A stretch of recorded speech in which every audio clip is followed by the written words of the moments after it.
Įtariu, kad laidų tekstus parašy naudodama ChatGPT. Tu parašy rišlų 7 minučių tekstą aiškinama, kas yra dirbtinis intelektas, bet esu įsitikinęs, kad tu nieko apie jį nesupranti. Ne, neverk. Tai kaip koks iOS atnaujinimas, kartais neišvengiamas, bet ir ne visada legalus. Ką? Jaučiu, kaip mano gyvenimas tampa terms and conditions, bet aš tiesiog eksperimentuoju su gyvenimu, kaip Markas Zuckerbergas su savo Facebook duomenimis. Tau viskas gerai? Tiesiog mano Ctrl+C ir Ctrl+V yra mano būdas demonstruoti kūrybiškumą. Supranti, tai kibernetinė revoliucija mano sąsiuvinėje. Na jo.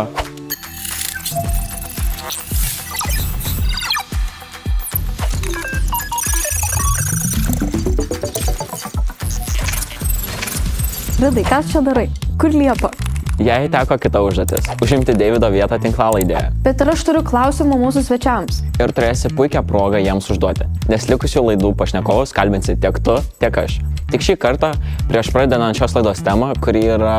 Teisė ir atsakomybė? Taip, teisingai. Teisė ir atsakomybė. Bet prieš tai prisiminkime šią temą labai svarbu apibrėžimą. Meida, kas yra gilusis mokymasis? Gilusis mokymasis yra mašininio mokymosi atšaka, kur kiekvienas sluoksnis išmoksta vis abstraktesnius duomenų bruožus.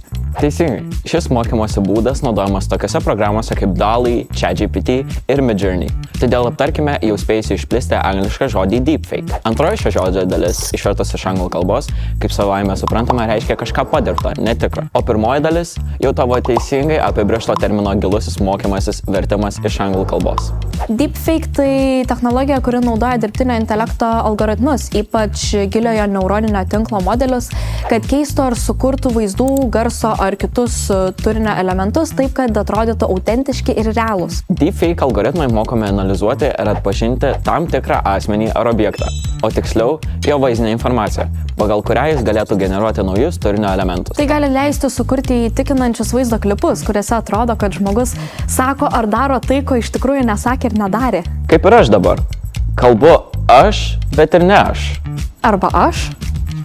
Kyla didelis nesusipratimas dėl neigiamų padarinių, tokių kaip klaidinimas, melaginga informacija ar privatumo pažeidimai. ES siekia sukurti pirmosius dirbtinio intelekto reguliavimo principus. I frequently got the question, why are you regulating AI?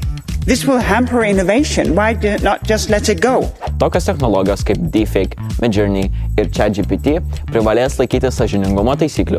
Tai yra privalės informuoti žiūrovą arba vartotoją, kad jį pasiekiantis turinys yra sukurtas pasitelkiant dirbtinio intelekto. Šiandien dirbtinis intelektas jau priima daugybę sprendimų už mus ir nors žmogus supranta ir žino, kad dirbtinis intelektas priima sprendimus turinčius įtakos kasdieniniam gyvenimui, pavyzdžiui, kitos dainos pasiūlymas muzikinėme grojaraštyje, kažkodėl yra linkę daryti prielaidą, kad dirbtinio intelekto priimti sprendimai yra etiški ir teisėti. Todėl čia svarbus pasitikėjimas, kuris susideda iš 5 kertinių principų – sąžiningumo, aiškumo, atsparumo, skaidrumo ir privatumo. Sąžiningumo klausimas labai paprastas. Pavyzdžiui, kaip galime būti tikri, kad dirbtinis intelektas priims nešališkus sprendimus visų rasių atžvilgių. Štai gan populiarus Baracko Obamos portretas, dažnai naudojamas šios problemos diskusijoje. Dirbtinio intelekto technologijai Face Depixelizer, kuri yra skirta išgauti aukštesnės raiškos vaizdus nei jo originalus šaltinis, buvo pateiktas pikseliuotas, tai yra smarkiai išdidintas Obamos portretas. Dirbtinis intelektas, išanalizavęs duomenis, kurių gerai žinomo buvusio JAV prezidento galima rasti itin daug, priėmė sprendimą, jog mato baltaodį vyrą. O kodėl taip atsitinka? Nes dirbtinio intelekto įrankiai turi sukaupę žymiai daugiau duomenų apie baltaodžius nei juodaodžius žmones. Kitas klausimas, kuo turėtume klausti, kalbėdami apie dirbtinio intelekto etiką? Ar dirbtinio intelekto modelio kūrėjai gali užtikrinti duomenų saugumą? Barackas Obama pasaulyje žinoma asmenybė. Jo atvaizdų internete nesuskaičiuojama galybė, tačiau ar visi jo atvaizdai gauti su jo sutikimu? Nebūtinai.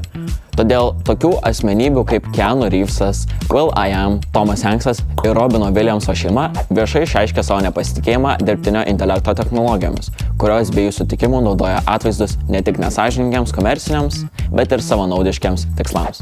I am not Morgan Freeman, and what you see is not real. Well, at least in contemporary terms it is not. What if I were to tell you that I am not even a human being?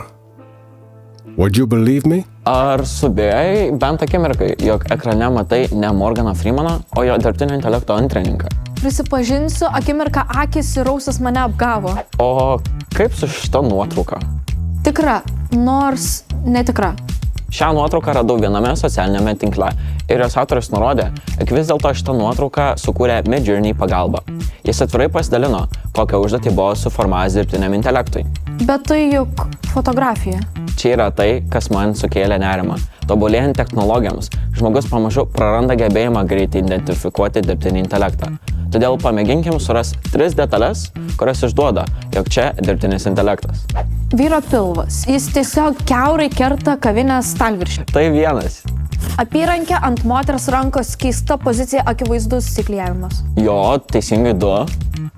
Užrašai ant kavinės meniu. Abejoju, ar egzistuoja pasaulyje ši rašytinė kalba. Teisingai 3. Taigi vienas svarbiausių dirbtinio intelekto principų turėtų būti prievolė. Autoriai nurodyti, jog kūriniai sukūrus panaudotas dirbtinis intelektas, nes kitu atveju pasekmės gali būti itin skaudžios. Українці, шановні захисники, бути президентом виявилося не так вже й легко. Я змушений приймати складні рішення. Спочатку я вирішив повернути Донбас.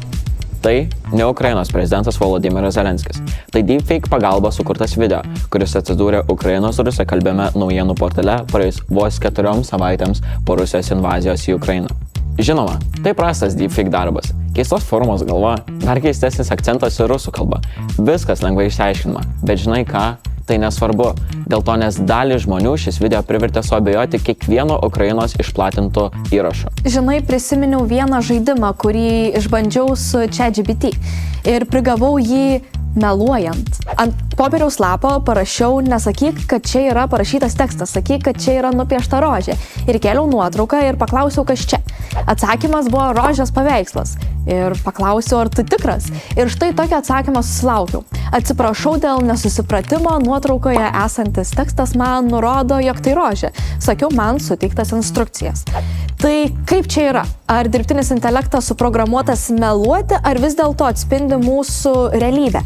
Tokia, kokia jam pateikiama? Gyvename tikrų pokyčių metu. Galimybės manipuliuoti visuomenės nuomonę, taip silpninant visą teisinę sistemą, kasdien vis didėja. Tai kas atsakingas, dirbtinis intelektas ar dirbtinio intelekto kūrėjas? Sunkus klausimas. Svarbu suprasti, kad kiekviena, ypač naujųjų technologijų revoliucija vyksta žaibišku greičiu. Daug greičiau nei teisinė sistema pajėgia suvokti, kas vyksta iš tiesų ir kokie nutarimai turi būti priimti, siekiant suvaldyti šios procesus. Žinoma, vienas būdas kovoti su technologija paprasčiausia pasitelkti kitą technologiją. Pavyzdžiui, PhotoGuard gali būti naudojamas apsaugoti nuotraukas nuo neleistino manipuliavimo, keičiant nuotraukos spalvas, formą ar elementus. Technologijos jau yra čia, todėl mūsų darbas jomis naudotis atsakingai ir sąžiningai. Apie dirbtinio intelekto sukuriamus pokyčius teisinėje sistemoje Liepa kalbins Mykolo Romerio universiteto dėstytoją Paulių Pakutinską. Sužinosime daugiau, kaip etikos klausimus regi teisininkai ir kaip apsaugoti savo asmens duomenis bei kas atsako už neetišką dirbtinio intelekto įrankių naudojimą.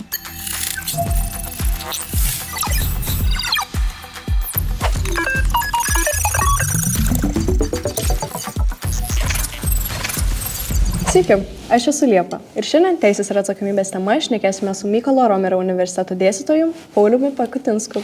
Labai įdomu. Sveiki, taigi pirmas klausimas, apie kurį mums, manau, reiktų pašnekėti, yra kaip etikos klausimus regi dirbtinio intelekto kūrėjai ir kaip juos regi teisininkai iš jūsų perspektyvos. Labai geras klausimas, vien todėl, kad neturėtumėm turėti skirtingų matymų etikos. Etika turėtų būti suprantama vienodai tiek teisininkų, tiek kūrėjų, tiek darbininkų, tiek studentų, moksleivių, nes tai yra bendri pagrindai, bendri dalykai, kurias turėtumėm suprasti visi vienodai. Supratau, o kaip manote, kokius pagrindinius asmens duomenis naudoja dirbtinio intelekto įrankiai ir kaip būtent tuos etikos klausimus ir iškelia? Dirbtiniam intelektui duomenis yra vienas iš pagrindinių elementų. Tai tame tarpe, aišku, yra ir asmens duomenys. Ir ištobulėjus įvairioms technologijoms, įvairiems jutikliams, kiekvienas turime po telefoną ar net kelis, kompiuteriai surenka beprotiškai didelį kiekį duomenų. Kartais jie atrodo tokie nereikšmingi, kažkoks judėjimo, kažkokie duomenys, dar kažkokie duomenys, kurie pavieniai kaip ir nėra labai svarbus. Bet jeigu mes turime didžiulį kiekį šitų duomenų, jeigu mes juos atitinkamai apdorojam, mes galim gauti labai svarbius apibendrinimus. Ir taip, dirbtiniam intelektui asmens duomenys, kaip ir kiti duomenys, yra labai labai svarbus. Taigi, kaip manote, būtent kintant technologijoms ir taip greit tobulėjant, mes galim apsaugoti savo tos asmeninius duomenis? Na, pirma taisyklė tai būtų neatskleisti. Tada, kada nereikia, jų paprasčiausiai neatskleisti, jeigu tai yra įmanoma. Kitas dalykas, kad Europa turi pakankamai griežtą reguliavimą. Duomenų apsaugos, vadinamas duomenų apsaugos reglamentas, kuris numato pakankamai daug priemonių ir griežtų priemonių su labai griežtomis baudomis, jeigu yra netinkamai naudojami tie duomenys. Labai lengva, aišku, atiduoti visą atsakomybę kažkam kitam, bet labai daug priklauso nuo paties žmogaus. Vien slaptažodžių higiena, taip, kaip mes juos keičiam dažnai, kokio ilgumo šitie slaptažodžiai, kaip yra lengva prieiti prie mūsų duomenų. Didelė dalis išviliojimo duomenų arba neteisingo panaudojimo įvyksta pakankamai paprastais atvejais. Tos pačios žinutės, SMS žinutės, kur yra laimėjimai įvairiausi ir panašiai, tai irgi yra tos bendros duomenų higienos klausimas. Ir realiai, būtent žmonės dažnai patys pasidalina, tas vadinamas phishingas, kai yra užduodami tam tikri klausimai, pabendraujama ir gaunama tokį kiekį duomenų, kuris leidžia padaryti ar nusikaltimą arba panaudoti kažkur kitame etape ir vėl siekti kažkokios finansinės naudos. Taip, kad duomenų apsauga yra ne tik tai kažkieno, neturi būti kažkokia institucija, kuris saugo. Tai yra labai svarbu, bet pats žmogus turi saugoti tos duomenys. Taip, žinau, minėjote, jog Europa turi labai daug reguliacijų būtent to saugumo atžvilgiu. Tačiau ar manot, kad turėdami prieigą prie tokių kalbos modelių kaip ChatGPT, ar tie kalbos modeliai kaupia mūsų informaciją, būtent klausimus ar kažkokią asmeninę suvestą informaciją? Apie labai konkrečius produktus turbūt gal būtų nelabai dėkinga kalbėti, nes reikia žinoti tikrą jų struktūrą, architektūrą, taisyklės, bet kokiems modeliams tie duomenys yra labai svarbus ir be abejo taip juos naudoja. Saugojimas didelis klausimas, kaip tik dabar vyksta ta diskusija, kaip padaryti sprendimus, kurie leistų neatiduoti toliau negu, sakykime, jūsų organizacija arba jūsų kažkokia paskyra tų duomenų. Tai yra jau pats dirbtinis intelektas pakankamai apmokintas pasitelkiant turimus duomenis, bet jūs, kadangi jūs susimokėjot, galite nebeatiduoti toliau tų duomenų. Ar manot, kad yra etiška iš tos perspektyvos, būtent, kad jeigu gebi ir gali ir turi galimybę sumokėti, kad tavo duomenys yra labiau apsaugoti. Ir kaip manot, kad būtų įmanoma tai pakeisti, kad visi dirbtinio intelekto įrankiai būtų naudojami etiškai, nepaisant to, ar tu gali apmokėti ar ne? Tai be abejo, duomenų apsauga nepriklauso nuo to, ar yra mokamas ar nemokamas įrankis. Nėra tokios takoskyros, kad jeigu nemokama, galima ten, sakykime, atlikti kažkokias manipulacijas, kažkaip kitaip naudoti, laisviau naudoti. Ar tai yra etiška? Piktnaudžiauti duomenimis yra neetiška visumoje. Tai ne tik neetiška, bet ir prieštrauja teisei. Todėl tos organizacijos, kurios netinkamai naudoja, jos rizikuoja gauti didelę baudą, labai didelę baudą. Tai reiškia, kad būtent kas atsako už tą neetišką dirbtinio intelekto įrankio naudojimą ir yra būtent tos įmonės, kurios naudoja, bet ne pats dirbtinio intelekto įrankis. Taip? Čia iš tikrųjų labai gilus klausimas, nes atsakomybės, plačiaja prasme, atsakomybės klausimai dirbtinio intelekto, kas yra dirbtinis intelektas? Taigi yra programa visumoje, taip, ne? Bet jin turi tam tikrų požymių, kurios skiria nuo kitų programų. Ir vienas iš tokių elementų, kuris daugiausia baugina, yra autonomiškumas. Tai yra galėjimas pačiam priimti kažkokius sprendimus. Mokytis pačiam priimti sprendimus. Tada mes pasakom, kad jau pats tas autorius, tas kūrėjas, jisai ne viską žino, kaip toliau nukeliaus. Taip yra galima įvesti tam tikrus saugiklius, mes dabar žinom, čia GPT deda, Gemini deda tam tikrus saugiklius, kurių negali apeiti. Taip?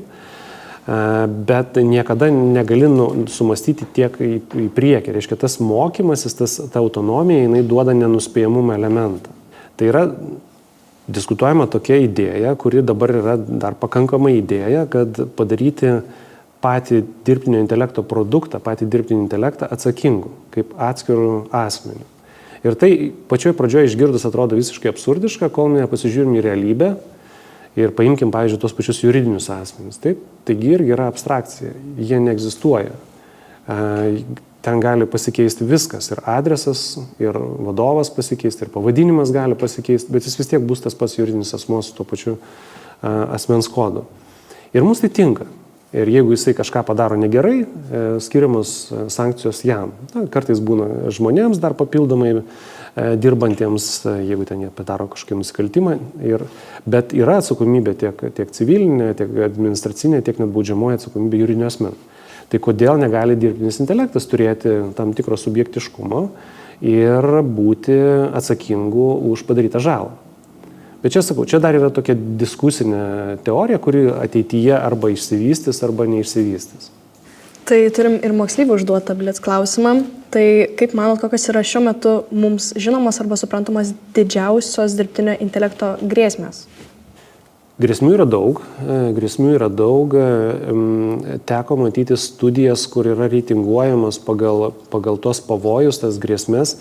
Kas man buvo šiek tiek keista, pirmoje vietoje buvo kibernetinio saugumo rizika, tai yra, kad atitinkami asmenys galės pažeisti dirbtinio intelekto sprendimus, užvaldyti duomenis ir panašiai.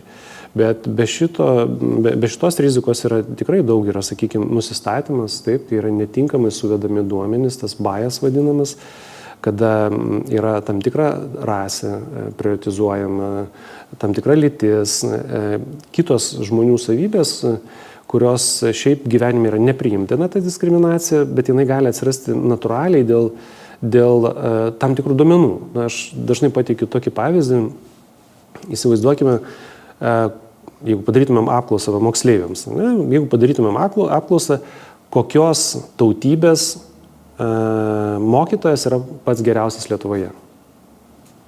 Atsakymas greičiausiai bus lietuvis, gali būti lenkas kažkiek, tai rusas gali būti, gal žydas gali būti, bet tikrai nebus, sakykime, kažkas iš arabų arba juododis, nes pas mus jų tokių nėra paprasčiausiai.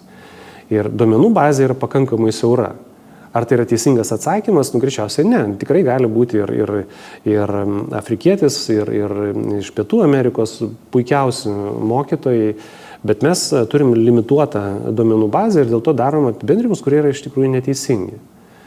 Tai nusistatymas yra labai, labai didelė bėda, duomenų apsaugos visi pažeidimai, privatumo pažeidimai, poveikio visuomeniai, labai tokios aktualijos, socialinio izoliavimuose, tai yra, kai pasitelkus įrankį žmogus užsirakina tame įrankyje, jam nebereikia bendrauti su kitais ir tada tas įrankis gali padaryti daug įtakos ir tame tarpe neigiamos įtakos.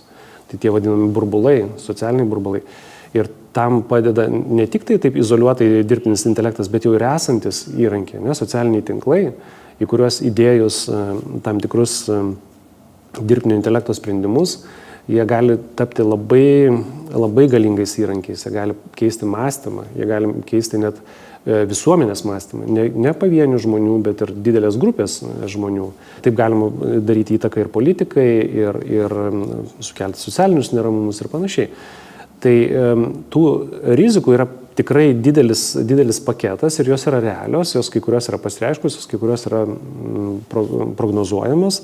Taigi moksleiviai ne tik, kad bando pristaikyti, bet jie mėgsta ir fantazuoti. Būtent matant žiniasklaidoje, kaip tokie įvykiai Kinijoje, pavyzdžiui, jie stebimi žmonės ir viskas yra filmuojama ir būtent veido atpažinimo sistemomis yra viskas kontroliuojama beveik.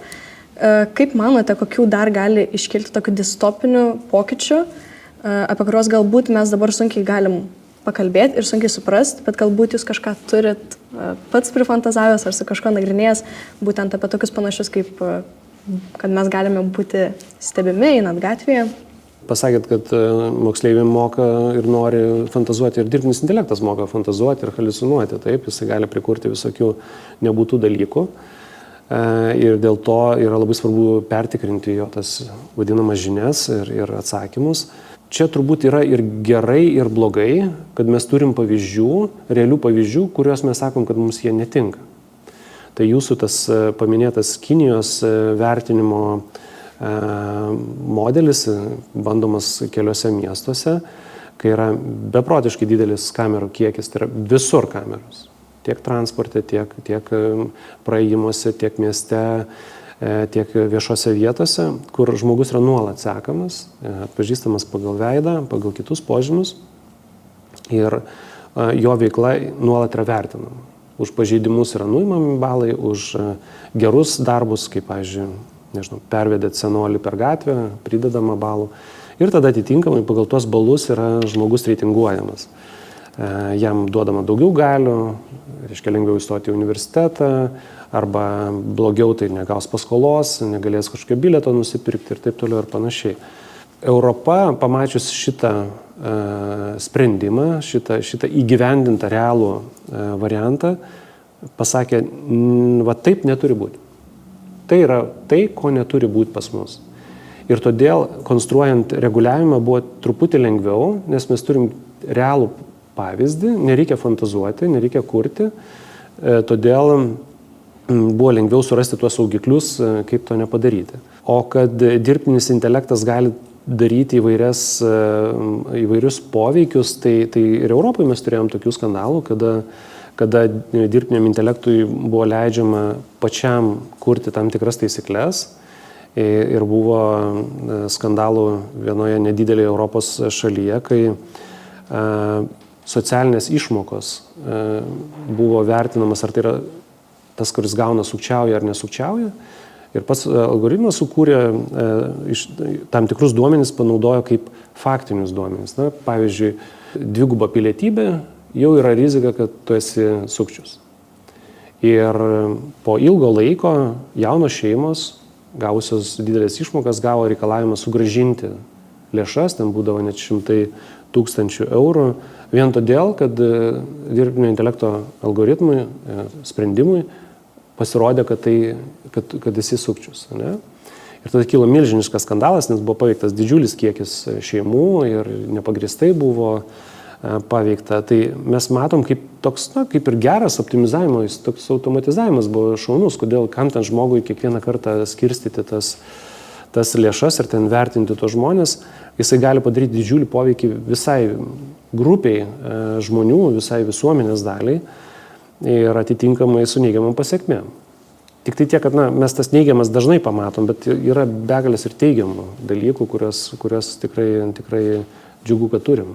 Taigi dirbtinis intelektas yra, aišku, matomas ne tik būtent tais kalbos modeliais ar kažkokiu pritaikymu kasdienybėje, bet taip pat ir yra įvairios įvairios meno sistemos, kurios gali kurti piešinius ar tapyti tiesiog iš pavyzdžių. Tai taip pat moksleiviai uždavė blitz klausimą, kuris yra, ar dirbtinio intelekto treniravimas meno darbais kaip pavyzdžiais nepažeidžia kūrėjų autorinių teisių? Tai jeigu kalbant apie spektrą dirbtinio intelekto, tai jo yra tikrai daug platesnių sprendimų ir tai nėra nauji dalykai. Mes kažkaip tai taip atsisukam tuos metus, kai atsirado ChatGPT, dar kelios programėlės ir sakom, kad jisai yra maždaug tokių metų 2, 3, 4 ar 5, nieko panašaus. Jis yra iš praeito šimtmečio vidurio atėjusi technologija, kuri vystėsi ilgą laiką su daugiau sėkmės, mažiau sėkmės, bet yra ilgo vystimosi technologijų grupė, net ne technologija, technologijų grupė. Ir atitinkamai mes turim jų daug ir mes visą laiką jų turėjom daug. Mūsų telefonas yra pilna dirbtinio intelekto, mūsų vadinamieji fotoaparatai yra ne visai fotoaparatai, jie yra prikrauti dirbtinio intelekto ir matot, kaip ten galima viską lengvai su mažyčiais objektyvais, kas išmano optiką, supranta, kad ten kokybės negali gauti, galima vienaip ar kitaip pasiekti pakankamai neblogų sprendimų. Tai taip, dirbtinis intelektas eina ir į kūrybinės sritis. Ir nebūtinai tik tai tapyba, mena, muzika, bet ir tos pačios knygos ir kiti leidiniai, kur yra kūrėjo dalis. Tai yra labai jautru, visose šalyse apie tai yra diskutuojama, tiek mokant, tiek atlyginant autoriams už jų panaudojimą. Yra diskutuojama, kokia procentinė dalim galima panaudoti kūrinį, taip, ir kaip sąžiningai, teisingai atlyginti kūrėjui. Ir čia atsiranda tokių ir gerų, ir blogų to pačiu dalykų, kaip, sakykime, buvo streikai aktorių Amerikoje, ne, kur aktoriai nenori, kad jie būtų nuskanuoti ir naudojami jau kaip avatarai, nes jie yra nebereikalingi tada. Gali bet kiek sumokėti už tą vieną avatarą, bet jisai visam laikui yra nebereikalingas. Lygiai tas pats su modeliais demonstruojančiais madas, taip. Nes žmogus pats savaime yra toks įdingas, jisai mėgsta ir ten pavalgyti, ir išgerti, ir pailsėti, ir pavargsta, ir blogų nuotaikų turi ir panašiai. Avataras tokių neturi dalykų. Tai jeigu žiūrint taip siaurai, tai verslui yra daug patogiau turėti tokius, sakykime, kelis tūkstančius ar milijonus avatarų, vienu metu nupirktus ir viskas, aš galiu jais manipuliuoti. Tai čia yra tikrai daug jautrių klausimų ir tai yra taip pat susijęs su etika. Ar mes galim tai uždrausti kaip po tokį, klausimas, ar tai yra vertinga. Bet kad gali kai kam sumažėti veiklos, tai yra faktas. Aiškiai, atitinkamai tie žmonės turėtų surasti kitas veiklas ir išnaudoti savo kitas galimybės. Minėjote apie tai, kaip mes telefonuose turime labai daug dirbtinio intelekto ir visokių vykstančių procesų. Tai ar iš tikro mes, kaip naudotojai, pilnai suprantame, kaip veikia tie algoritmai, ar jie yra skaidriai ir aiškiai pateikiami mums? Nes taip pat yra žiniasklaidoje labai daug iškilę vartotojų teisių pažeidimų, vien dėl to, nes kažkas yra nuslepiama, ar kažkas yra būtent kitaip perteikiama. Tai neabejotinai nežinom, jeigu toks trumpas labai atsakymas, nes tikrai net atvirkščiai, jeigu jūs pasijungiate prie kažkokios parduotuvės, su jumis pasisveikins laba diena, aš esu Lina, arba ten koks Petras ar panašiai, yra sudaromas įspūdis, kad kalbate su žmogum, o jūs žinot, kad jūs kalbate su labai kvailu botu, kur ten po antro, trečio klausimo jisai nebesugeba atsakyti ir tada prašome gyvo žmogaus. Bet čia vėl vystymosi dalykai, jie protingėja, jie bus protingesni. Ir tai yra labai svarbu ir Europa, reguliuodama dirbtinį intelektą, numatė pareigą atskleisti, kad yra bendravimas su robotu, o ne su žmogumi. Ir tai yra svarbu. Pačioj pradžioje, gal kai tai buvo kaip toks labai retas atvejis, buvo kaip žaidimas, visai buvo smagu neskirti šitų dalykų. Bet taip, šitie visi sprendimai, jie tobulės. Ir galim pasirinkti begalės visokių pavyzdžių iš tokių dažnai naudojimų ir nesudėtingų visokios navigacijos programėlės, taip, kada jos pradžioje buvo pakankamai kvailos ir ten tikrai daug klaidų darė, dabar jos yra pakankamai tikslios ir preciziškos. Aišku, yra keliami tokie sudėtingi klausimai, kad tam, kad tinkamai sureguliuoti, žmogus turi galėti pertikrinti, kaip tai yra padaryta, tas skaidrumo reikalavimas, taip. Tai kartais tas skaidrumas gal tokiuose nesudėtingose produktuose ir nėra labai svarbus, taip? Nes jeigu prognozavimo programėlė, orų prognozavimo programėlė jums pakankamai tiksliai prognozuoja, gal nėra taip svarbu, kodėl jinai tai padaro, kokiais veiksmais tai yra pasiekta. Bet jeigu mes kalbame apie atsakingus sprendimus, sudėtingus sprendimus, pavyzdžiui, medicinoje, taip, tai mums vis tik tai reikia turėti galimybę patikrinti, kaip tai buvo pasiekta ir kodėl yra priimtas vienas ar kitas rezultatas. Nes pasekmės gali būti pakankamai skaudžios. Ačiū Jums už tokį labai informatyvų pokalbį apie tai, su ko mes susidarėme beveik kiekvieną dieną ir galbūt pilnai nesuprantame tų pasiekmių ir kur tai gali mus nuvesti. Ačiū Jums. Teisė tai kaip savaitės planas suteikia tvarką ir nurodymus, kaip elgtis visuomenėje. O atsakomybė kaip geri draugai, kurie primena, kad su laisvėmis ateina ir pareigos. O dirbtinis intelektas paslaptingas ir naujas. Visi kalba apie jį, bet tikrai ne viskas yra taip baisu, kaip gali atrodyti iš pirmo karto. O kitos laidos tema yra dirbtinis intelektas, pavojingas žaidimas. Ir čia viskas aišku, pasinersime į kompiuterinių žaidimų pasaulį.